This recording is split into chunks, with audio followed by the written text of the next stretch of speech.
to the ring from Chroma City, the villain, Harley Quinn. Singles action on its way, and it sounds like this arena is more than ready to kick this one off. So is social media, Michael.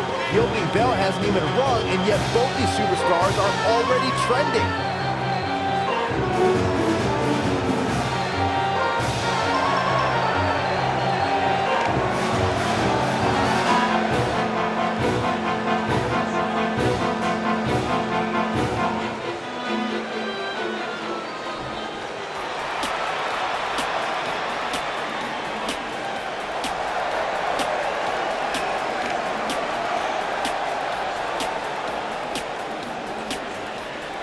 And her opponent, from Chroma City, Dangerous Selena Kyle.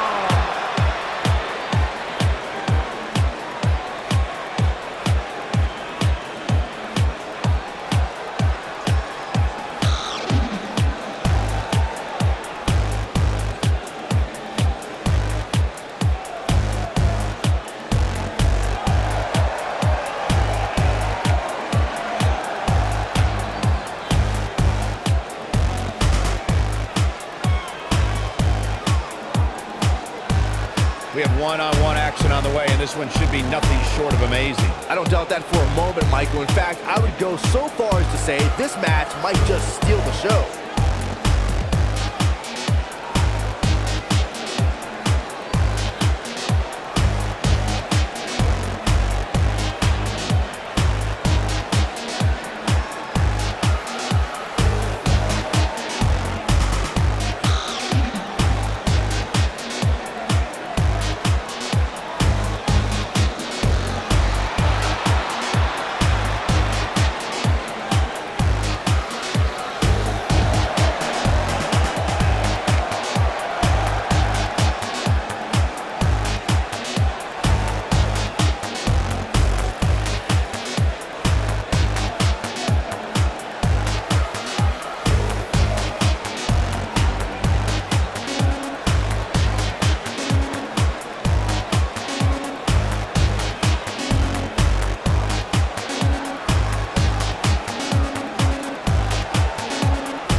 Cage action kicking off here. Look at them, locked inside that cage like a couple of rabid animals.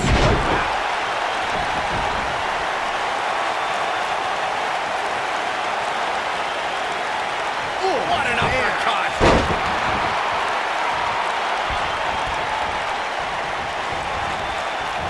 You gotta believe this one's over.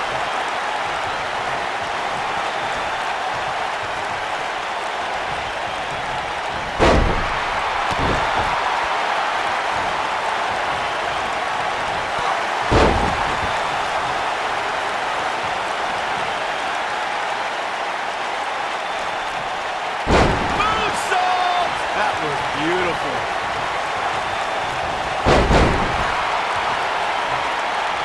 What a stomp. Good grief. Beautiful technique.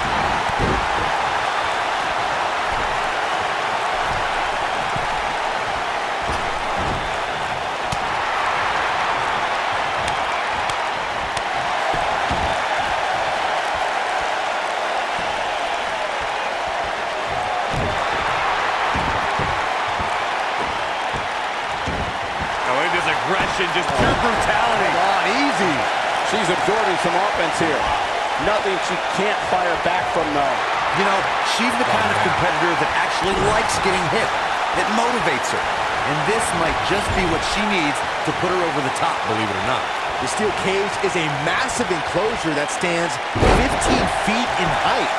For almost 35 years, a select group of high flyers have taken their aerial assaults to greater heights. And when I say that, I mean superstars climb to the top of the steel cage, the real high rent district, and dive off onto their opponent. And that all started with one man in October of 1983, Jimmy Superfly Snuka. To your point earlier, Byron, we've definitely seen some unbelievable attacks be launched from the top of the steel cage. And you mentioned the most iconic, the steel cage match for the Intercontinental Championship that saw Jimmy Superfly Snuka clash against bitter rival, the magnificent Morocco. There's no denying that Superfly set the bar. You look over the years to people like Jeff and Matt Hardy, Eddie Guerrero, Kurt Angle, and Chris Jericho. They continued to push the envelope and executed unbelievable attacks from the top of the cage. And watch Rikishi take flight off the top of the steel cage. Wow. Before 2017's Extreme Rules, there were just 3 previous tag team matches where championship blow was decided inside a steel cage in the history of WWE special events. The Hardy Boys were in 2 of those matches. At Extreme Rules, in order to win the match, both members of the team had to exit the cage and have both feet on the floor. The Hardys used their famous continuity to gain the early advantage until Cesaro and Sheamus utilized their devastating power to slow the pace of the match down. Both teams battled atop the steel cage, but in the end, Sheamus and Cesaro won the race to the arena floor to become new Raw Tag Team Champions. What a nasty, nasty move. Harsh impact. Bulldog! What a stomp. Good grief. Ooh. Oh, my goodness, this hurts. Oh! According to historians, the twisted metal that we see as part of steel cages today dates back 80 years. To settle a dispute between competitors Jack Bloomfield and Count Pietro Rossi, the two met inside a ring surrounded by chicken wire. At first, these types of matches were referred to as fence matches. Suplex! Boom! Beautiful technique. Oh, low blow! Corey, you gave us an impressive history of the origins of the steel cage match. I'd like to point out to our viewers that from the 1960s to the mid-1980s, chain link fences were used to enclose the ring for WWE steel cage matches. A superstar could win by pinfall, submission, or by exiting the cage through the cage door or climbing over the top of the cage. We should also point out, Michael, that the way to win a steel cage match can vary by match depending on what was agreed to before contracts to compete in the match were signed. Talking about history, at WrestleMania 2, WWE unveiled the redesigned steel cage with solid steel blue bars before returning to chain link mesh in the late 1990s. Boom, what impact! Ooh. The steel cage match is over, and she'll never be the same. Oh, nasty impact. This might be it! Oh, my! Oh, face first! Good night. Oh, you gotta believe this one's over! Every single minute of this one was memorable. Here is your winner, the villain, Harley Quinn. And she picks up the win. When you get a one-on-one match like that, you hate to see one of them come up short. That's just the harsh reality of it. It'll be interesting to see the fallout following this big singles win here tonight.